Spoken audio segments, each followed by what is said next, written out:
여러분 안녕하십니까? 약초피디아의 곽준수 교수입니다. 코로나19가 사실은 우리에게 미치는 영향은 너무나 컸죠.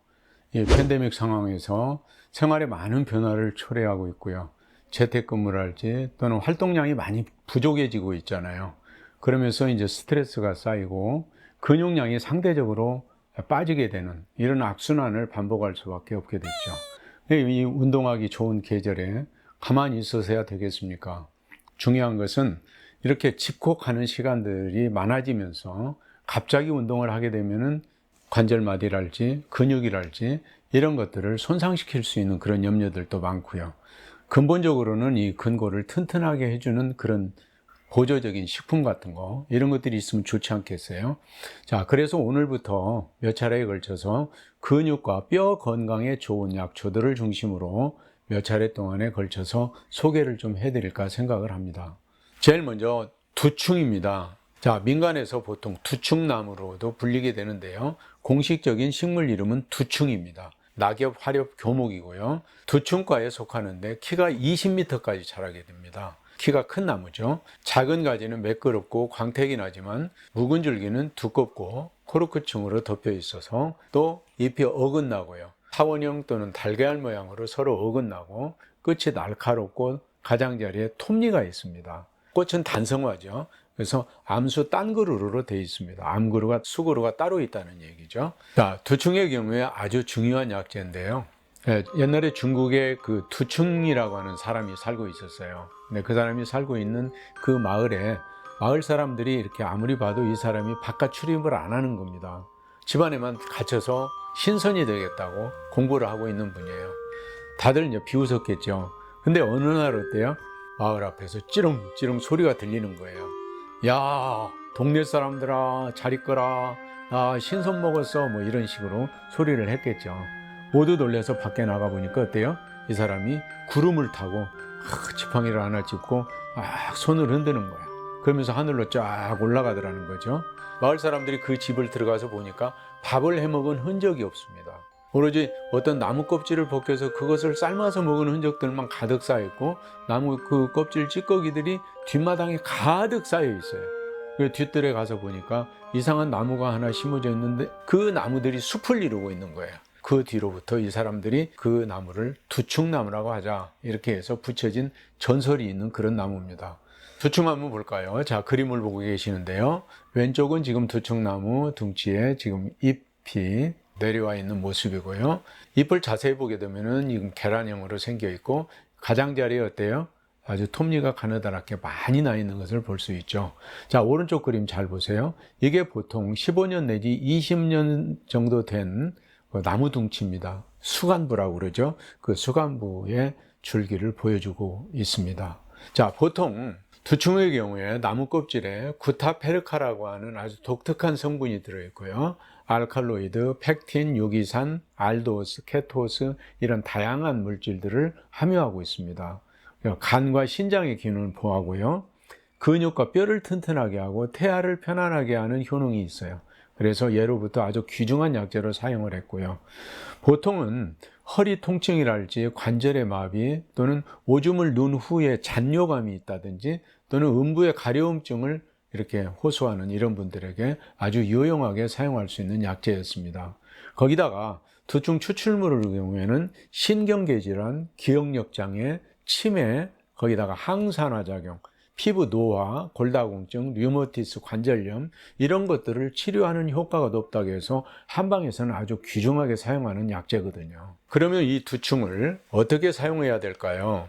잎은 이른 봄 처음 나온 이 어린 잎을 채취를 해서 녹차처럼 덮어가지고 비비고 또 덮어서 비비고 이런 과정들을 반복해서 차로 우려서 마시면 좋습니다. 나무 껍질 같은 경우에는 보통 5월에서 6월 사이에 가지는 쳐내고 아까 앞에서 봤던 그 15년생 나무 둥치 있죠. 그 줄기, 수간부를 베어가지고 코르크층을 제거를 하세요. 제거를 하고 속껍질만을 벗겨서 잘게 썰어서 사용하라는데요. 뒤에 이제 그림을 보여드리겠습니다만은 이걸 꺾어보면은 안에 백사물질이 들어있어요.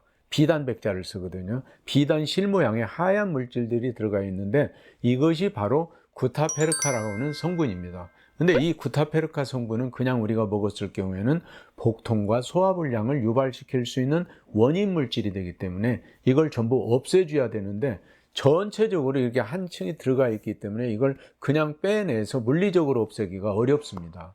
그래서 이 경우에는 이걸 잘게 잘라서 프라이팬에다가 이렇게 볶아주면 됩니다.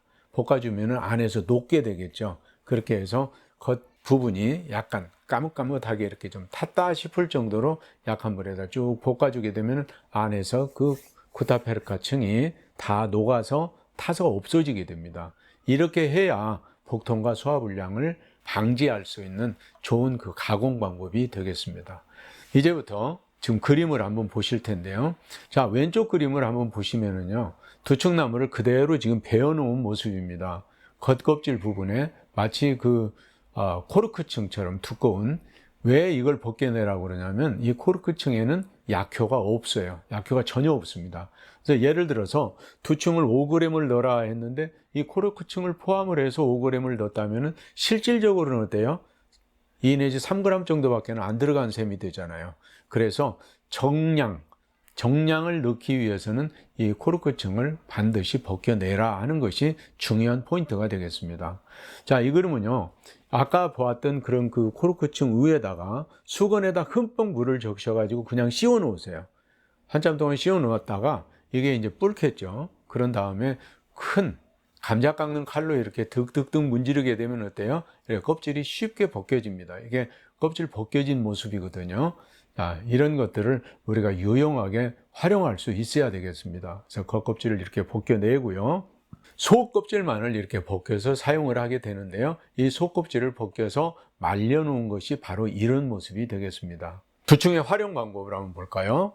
말린 나무 껍질 30 내지 50g을 하루 양으로 사용하는데요.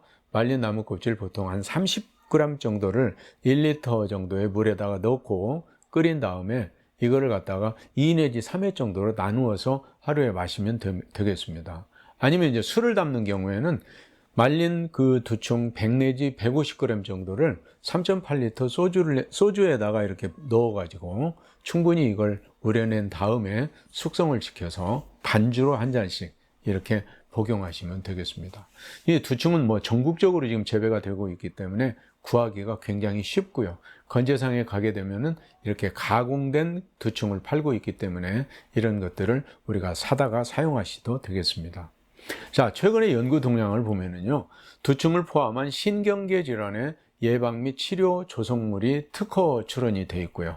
학습장애랄지 기억력장애, 치매 예방이나 치료용으로 또는 항산화 및 피부 노화 방지 또는 화장료 조성품 이런 것들도 모두 특허 출원이 되어 있는 그런 상태입니다. 연구가 많이 진행이 되어 있다는 것을 알 수 있죠.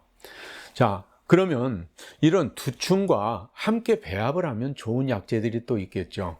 그래서 우리가 만약에 근골을 튼튼하게 하고 싶다, 근육과 뼈를 튼튼하게 하고 싶다 했을 때는 호두나 보골지 같은 거, 또 풍습성 요통, 허리가 아프다 했을 때는 독활이나 상기생 또는 세신 같은 약재들을 함께 넣어서 복용을 하시면 좋습니다.